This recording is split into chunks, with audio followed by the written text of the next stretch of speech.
পানটা খাই। এই চশমাটা এমন কেউ দেখতেও পাই না।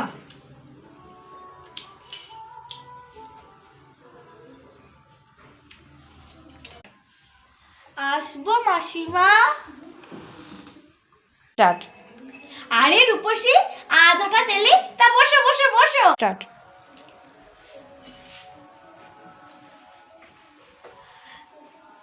স্টার্ট।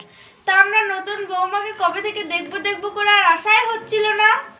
তা বলি শরীর টরীর সব ভালো আছে তো? তা ওই মোটামুটি আছি, ওই হাঁটতে বেরিয়েছিলাম, তাই ভাবলাম যে একটু দেখা করে যাই। ও এই ব্যাপার, দাঁড়াও। বৌমা, ও বৌমা। হ্যাঁ মা, ডাকছেন? ও তোমার সাথে কে দেখা করতে এসেছে? সেনগুপ্ত বাড়ির বউ গো। মোটার পেটটা কি মোটা, নিশ্চয়ই অনেক খাবার খায়, কোনো কাজ করে না। আচ্ছা তোমার নাম কি? আমার নাম হলো পুচি। আচ্ছা একটা কথা জিজ্ঞেস কর। হ্যাঁ নিশ্চয়ই। বলছি তোমার ওই পেটটা তো ফোলা কেন? তোমার পেটের ভেতরে কি আছে? আমার পেটের ভেতর আমার ছোট্ট বাচ্চা আছে, সোনামোনা। ওকে আমি বড্ড ভালোবাসি। অত যখন ভালোবাসো তো বাচ্চাটাকে